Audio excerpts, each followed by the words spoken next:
जय हिंद। देखिए, मैं गरिमा कोचिंग सेंटर से राज सर आज आपके लिए क्लास 12 मैथ का बेटा जी मैं चैप्टर नंबर फर्स्ट में संबंध एवं फलन यहाँ पर देखेंगे लेक्चर नंबर 3। बेटा लेक्चर नंबर 1 और 2 में पहले वीडियोस में दे चुका हूँ, उसका आप सीक्वेंस से वीडियोस देख लेंगे और उनका लिंक मैं इसके डिस्क्रिप्शन में डलवा दूंगा। ध्यान से समझेंगे तो यहाँ पर जो हमारा चैप्टर है, चैप्टर का नाम क्या है बाबू? संबंध एवं फलन। यहाँ पर लेक्चर नंबर 3 को बड़े ध्यान से सामने समझते रहेंगे सभी बच्चे। यहाँ पर देखेंगे यूपी बोर्ड 2027 की बेहतरीन तैयारी को कम से कम आपका बेटा जी मैं ऐसी कोशिश करूंगा कि 90+5 जाए, 95+ जाए और आप भी मेहनत करते रहिए जिससे कि आपकी भी परसेंट लगभग 95 से ही क्रॉस करे, मतलब माइनस ना रहे। ओके, प्लस ही रहना चाहिए। तो उतनी मेहनत करिए जिद्दत के साथ, जुनून के साथ, जोश के साथ, जिससे कि आपकी परसेंट 95+ क्रॉस ही करे लेकिन माइनस ना हो। ओके, तो इस बात का ध्यान से समझ के रखना बेटा और एकदम तैयारी टॉप की करना जिससे कि बोर्ड एग्जाम में रिजल्ट आपको बेहतरीन हासिल कर पाए। तो आज का लेक्चर 3 मैं स्टार्ट करता हूं, बने रहेंगे, ध्यान से समझेंगे। यहाँ पर एक चीज मैं आपको और दिखा दूं, यहाँ पर ये जो हमारा चैप्टर है बेटा संबंध एवं फलन, रिलेशन एंड फंक्शन, इसकी 1 और 2 दो लेक्चर में दे चुका हूं, उसका जाके आप देख लेंगे। आज हम समझेंगे लेक्चर 3 में बेटा जी यहाँ पर आपको दिख रहा है, ओके यहाँ पर दिख रहा है स्वतुल्य, सममित और संक्रामक, यानी कि संबंध के प्रकार। लेक्चर 1 और लेक्चर 2 में हम 2 तक समझ लिए थे कि संबंध किसे कहते हैं। आज हम समझेंगे संबंध के प्रकार, यानी कि यहाँ पर दिख रहा है संबंध के प्रकार कितने होते हैं बाबू? 3 होते हैं, स्वतुल्य, सममित और संक्रामक। तो बने रहिए, सीक्वेंस से एक एक करके समझते हैं। स्वतुल्य संबंध किसे कहते हैं, संक्रामक संबंध किसे कहते हैं और सममित संबंध किसे कहते हैं। तो कोशिश करूंगा बेहतरीन तरीके से समझाने की और आप भी यहाँ पर बने रहेंगे तो एकदम आराम से समझेंगे बेटा स्वतुल्य, सममित और संक्रामक संबंध को। ठीक है, मैंने अभी अभी आपको बताया, मैंने बेटा इससे पहले की वीडियो में संबंध बता चुका हूं, यानी कि रिलेशन किसे कहते हैं। बाबू ध्यान से आप समझना और जुड़े रहना। ओके, तो यहाँ पर मैंने आपको इससे पहले की वीडियो में बता दिया था कि संबंध किसे कहते हैं। आज हम समझेंगे संबंध के प्रकार। ठीक है बेटा जी, तो देखिए संबंध के प्रकार बारी बारी से यहाँ पर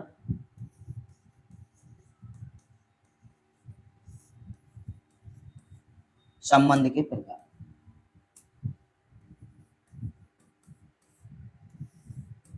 सबसे पहला बेटा कौन सा संबंध है?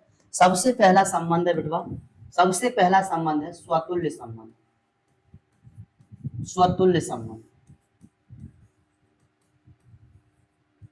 स्वतुल्य संबंध, यानी कि इसे इंग्लिश में बोलते हैं बेटा रिफ्लेक्सिव रिलेशन।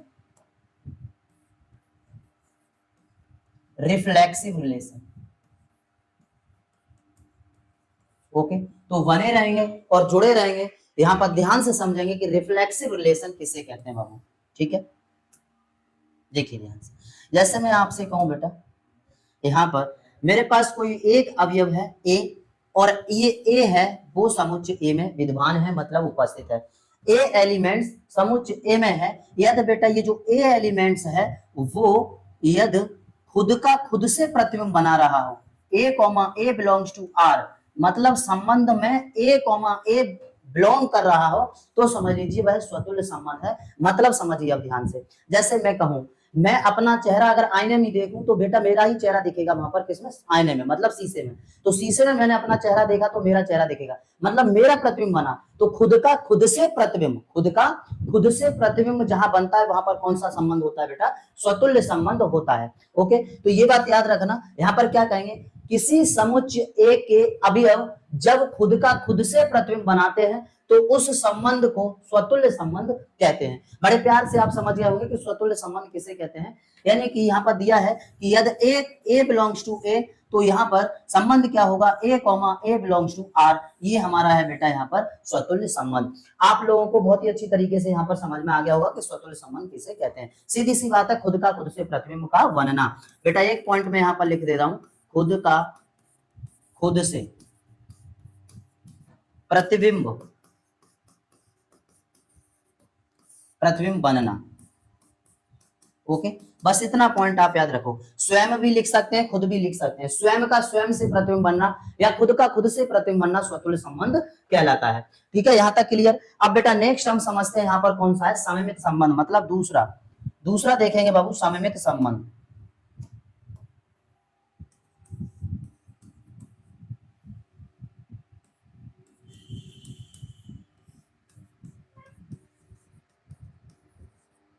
सममित संबंध। इसे बेटा जी इंग्लिश में कहते हैं सिमेट्रिक रिलेशन।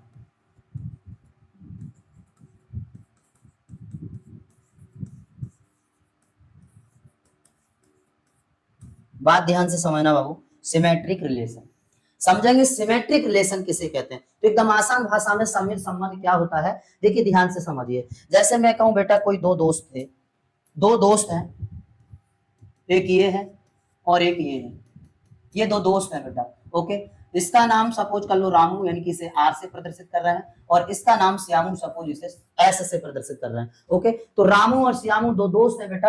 यदि रामू श्यामू की मदद कर रहा है तो श्यामू का भी फर्ज बनता है रामू की मदद करे। यही बेटा सममित संबंध है। सममित का मतलब है समान। ओके, तो आप इस बात को ध्यान से समझना, पॉइंट को अच्छे से पकड़ो। अगर शब्द आपको क्लियर हो गया, यहाँ पर देखिए शब्द क्या कह रहा है, सममित संबंध। यार हम किसी की मदद कर रहे हैं तो उसका भी फर्ज बनता है कि समय आने पर वो हमारी भी मदद करे। इसी को बेटा सममित संबंध कहते हैं। मतलब यहाँ पर ध्यान से समझिए, यदि बेटा जी यदि a, b belongs to a, मतलब a और b अवयव समुच्चय a में उपस्थित हो, तो बेटा जी यहाँ पर तो a, b belongs to r, a, b belongs to r और v, a belongs to r।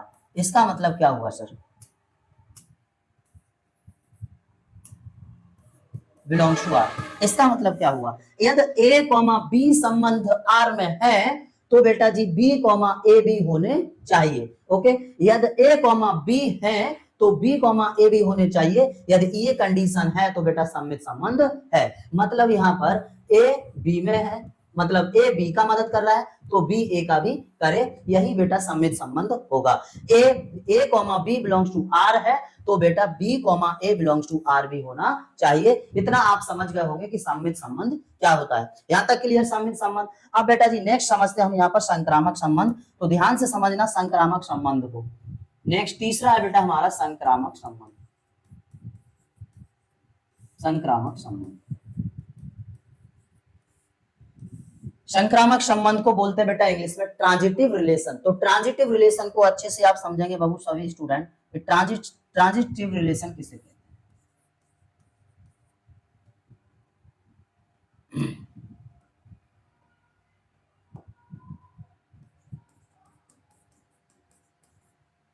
Transitive relation, बेटा ट्रांजिटिव रिलेशन को ध्यान से समझोगे कि संक्रामक संबंध किसे कहते हैं। याद रखो कि आज की दुनिया में ऐसा कोई नहीं है जो बेटा संक्रामक नहीं है, यानी कि संक्रमित नहीं है। संक्रमित का मतलब ही होता है संक्रामक। जैसे किसी को खांसी है तो किसी को बुखार है, किसी को फोड़ा है, किसी को फुंसी है। यहाँ पर XYZ रोग कुछ भी हो सकता है, मतलब हर कोई व्यक्ति किसी ना किसी रोग से क्या है पीड़ित है, और किसी ना किसी रोग से पीड़ित होने की मतलब जो घटना है उसी को हम क्या कहते हैं यहाँ पर संक्रामक कहते हैं। अब हम मैथ की भाषा में समझते हैं कि संक्रामक क्या होता है। एक आधी % ऐसा होता है, 1% केस ऐसे होते हैं जो संक्रामक नहीं होते हैं। वो % केस में आपको यहाँ पर बताऊंगा किस केस में संक्रामक नहीं होगा। ओके, तो यहाँ पर अच्छे से समझना। देखिए ध्यान से, स्टूडेंट लोग संक्रामक को नहीं समझ पाते हैं। आज आप लोग संक्रामक को समझोगे और मैं बेहतरीन कोशिश ये करूंगा कि संक्रामक को एक ही बार में आपको क्लियर कर दूं। देखिए ध्यान से, ट्रांजिटिव रिलेशन सबसे पहला यहाँ पर हम लिखेंगे बेटा यदि a, b, c belongs to a। मतलब यहाँ पर ये कोई 3 अवयव है बेटा, a, b, c belongs to a, मतलब समुच्चय a में उपस्थित है। तो बेटा इस कंडीशन में ध्यान से रखना, याद रखना, तो यदि a, b belongs to r, a, b belongs to r और v, c belongs to r तथा a, c belongs to r, अगर ये कंडीशन है तो समझ लीजिए कैसा है बेटा, यहाँ पर संबंध संक्रामक होगा। मतलब a, b मिल गया सर, b, c मिल गया तो a, c भी मिल जाएगा। इसका मतलब है संबंध संक्रामक होगा। ये पहली कंडीशन बाबू। ओके, ये पहली कंडीशन। दूसरी कंडीशन में क्या, यदि a, b belongs to r और v, c belongs to r, लेकिन a, c does not belongs to r। बेटा इतनी बात समझिए, मैंने क्या बोला यहाँ पर, a, b belongs to r, b, c belongs to r, लेकिन a, c does not belongs to r। इसका मतलब ये है सर, a और b हमें संबंध में मिल गए, b और c संबंध में मिल गए और a और c संबंध में नहीं मिले। इस केस में क्या होता है, इस केस में जो हमारा संबंध होता है वह संक्रामक नहीं होता है। ये बात आप याद रखना बेटा।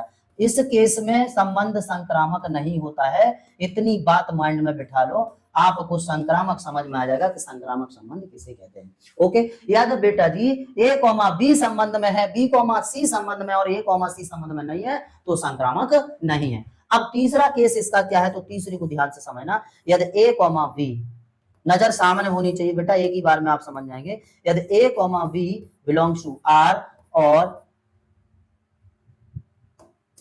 लेकिन V, C does not belongs to R और A, C does not belongs to R।